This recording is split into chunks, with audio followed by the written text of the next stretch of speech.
Ok, agora a gente está com esse caso, paciente de 60 anos com fatores de risco, chegou no pronto-socorro com dor contínua torácica, com duração de mais ou menos 2 horas, paciente sudoreico, nitidamente desconfortável, reclamando de uma dor de forte intensidade, irradia para o membro superior esquerdo, irradia para a mandíbula, enfim, uma dor bem típica.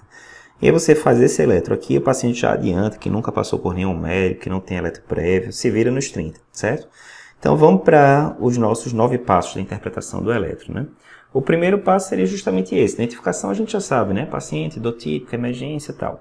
Segundo passo, a padronização. A gente pode ver aqui para esse retângulo que ele tem mais ou menos 10 quadradinhos de altura.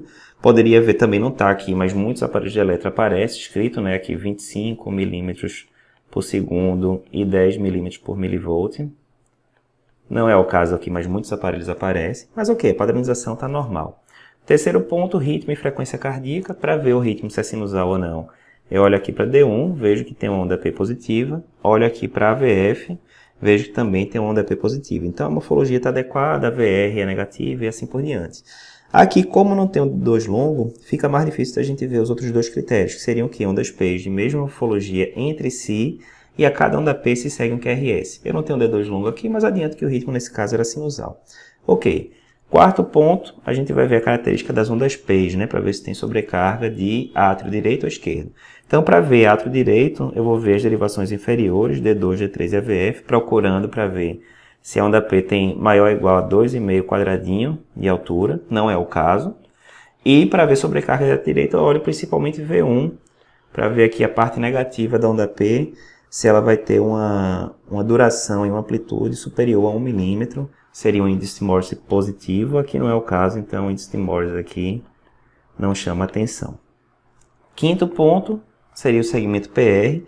A gente pode ver isso aqui, por exemplo, no D2. Então, do começo da onda P, não está tão claro aqui, mas digamos que seja aqui, certo? Do começo da onda P ao começo do QRS, que é aqui, a gente teria 1, 2, 3, 4 quadradinhos e uma besteirinha. Mesmo que a gente considere o começo da onda P aqui, vai dar menor ou igual a 5 quadradinhos, então intervalo PR normal. Sexto passo, complexo QRS, né? Então, a primeira coisa que a gente tem que ver do QRS é o eixo. E aqui, rapidamente, se eu vejo que o QRS é positivo em D1 e positivo em D2, eu já posso dizer que o eixo é fisiológico. Não, Eduardo, eu não quero dizer que é fisiológico, não. Eu quero ver o eixo bonitinho, onde é que está e tal. Aí eu teria que achar em que derivação o complexo QRS está mais isodifásico, ou seja, ele tem uma parte positiva e uma parte negativa de amplitude similar. Aqui, na verdade, não está isodifásico bonitinho em nenhuma delas, mas se a gente for ver aqui a AVF, ó, o AVF, o QRS tem um quadradinho positivo e tem 2 quadradinhos negativos. Vamos considerar que fosse isodifásico em AVF, certo? Então, o AVF, como ele está aqui a 90 graus, se tivesse ISO aí, ele estaria apontando ou a 90 graus daqui para 180, ou a 90 graus para o outro lado, apontando para 0 grau. 0 grau onde está D1, né? Quando eu olho para D1, o D1 é totalmente positivo. Então, estaria aqui perto de 0 grau. Mas peraí, Eduardo. Está mais negativo do que positivo em AVF, de fato. Se ele está mais negativo do que positivo, ele está um pouco mais para longe de 0 grau. Então, talvez aqui menos 10, alguma coisa do tipo, né? Mas nada que vá mudar muito o raciocínio. O fato é que o eixo é fisiológico. Ok, vamos para frente. O que é que a gente pode dizer mais em relação a esse eletro, em relação ao QRS? Obviamente, o que chama mais a atenção aqui desse eletro em relação ao QRS é a duração do QRS. Uma duração que é nitidamente aumentada. Se a gente for pegar aqui várias derivações, a gente vai ver que a duração do QRS ela é maior ou igual a 120 milissegundos, ou 3 quadradinhos, né? Via de regra. Então, sim, aqui, ó, pronto. Se a gente for pegar aqui, por exemplo, esse daqui, já dá, começando daqui, vindo alguma coisa até aqui, dá próximo de 3 quadradinhos. E em outras derivações parece ser até maior, né? Aqui, por exemplo, em AVL, se a gente for pegar o começo do QRS aqui e o final do QRS aqui, a gente teria 1, 2, 3,5 quadradinhos. Aí vale o que for maior, certo? Vale o que for maior. Mas o fato é que a gente tem um bloqueio de ramo esquerdo. E aí eu vou dar uma limpada aqui agora para ficar mais simples de discutir isso, certo? Bloqueio de ramo esquerdo, a gente está com um paciente com dor torácica. Então, obviamente, a gente está com medo desse paciente estar infartando. Ele está com uma dor torácica típica há um bom tempo, sudoreico e tal. E aí eu tenho um paciente com bloqueio de ramo esquerdo que não tem eletro prévio, porque em teoria, se fosse um bloqueio de ramo esquerdo novo, você tivesse um eletro de 2 dias atrás normal, você poderia dizer já que isso é equivalente ao infarto com supra, mas eu não tenho. E aí, o que é que eu faço? Eu tenho um paciente com bloqueio de ramo esquerdo e que está com doutorácio, eu quero saber se tem infarto com a artéria fechada ou não. O que é que eu posso usar para dirimir essa dúvida? Eu posso usar os critérios de Sgarbossa, que vieram lá da doutora Helena Sgarbossa, que fez uma subanálise do estudo GUSTO de trombolíticos, bem típico. O conhecimento que eu tenho que ter é o seguinte: na vigência do bloqueio de ramo esquerdo, o que é esperado é o seguinte: se o QRS for positivo, o segmento ST e a onda T tendem a ser negativos e vice-versa. Então, por exemplo, aqui em D3, certo? Eu tenho um QRS negativo, então a tendência é que eu tenha supra-DST, ou seja, um segmento ST positivo, né? E uma onda T também positiva. De forma inversa, por exemplo, aqui em AVL, o esperado é isso. Eu tenho um QRS positivo, é que eu tenha um ST negativo, ou seja, um infra-ST com onda T também para baixo. Esse é o esperado. O que eu vou procurar em relação aos critérios de Sgarbossa é justamente alguma coisa que seja o contrário disso, que seja contra o esperado. Se acontecer isso, provavelmente eu não estou numa situação fisiológica, eu estou frente a um infarto. E isso acontece em várias derivações. Exemplo, V6.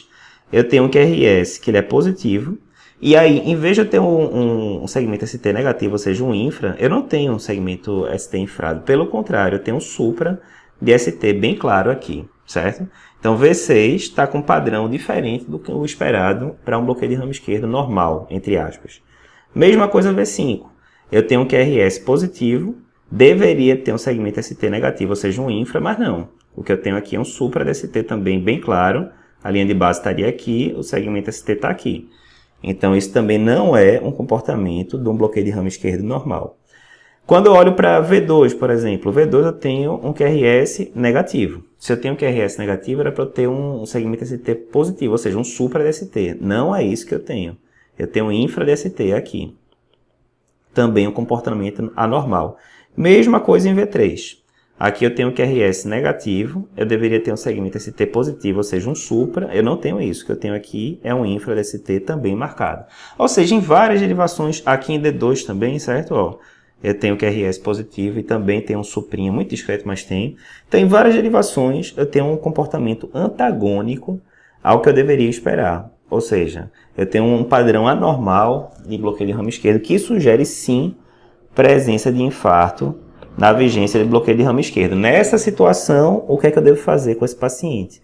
Eu devo encaminhar o paciente para CAT, né, com estratégia de angioplastia primária, ou se eu estou numa UPA da vida, alguma coisa que eu não tenho disponibilidade de CAT, eu deveria mandar esse paciente para fibrinolítico, trombolítico, né, enfim, desde que ele não tenha contraindicação formal. Certo? Último passo aí, então, nessa discussão, então, a gente já viu os pontos 7 e 8, né, que são segmento ST e onda T. O último ponto, que é o ponto 9, que é o intervalo QT na vigência de bloqueio de ramo esquerdo, fica mais complicado a gente avaliar o QT, a gente já comentou isso em outras aulas. Nesse caso, especificamente, não está dando para a gente calcular, porque não dá para ver a distância entre uma onda R e a outra onda R, né? Então, todas as formas vão precisar desse dado, né? Mas fica sempre essa questão, que na vigência de bloqueio de ramo esquerdo ou bloqueio de ramo direito, o intervalo QT fica com uma limitação à sua avaliação. Tem métodos que dá para a gente ver, intervalo JT, intervalo QT, tirando o excesso do complexo QRS, mas enfim. O importante nesse caso aqui é isso. Critério de Sgarbossa positivo, eu tenho que andar logo com a conduta desse paciente. Gostou desse conteúdo? Não esquece, então, você que está inscrito na semana do ECG Sem Medo, ativa o lembrete para a primeira aula. A primeira aula vai acontecer dia 18 de janeiro, 20 horas, aqui mesmo no YouTube. Então, você clicando no link que aparece aí na sua tela, você consegue ativar o lembrete e aí o próprio YouTube vai te lembrar na hora que a aula começar. Te aguardo lá.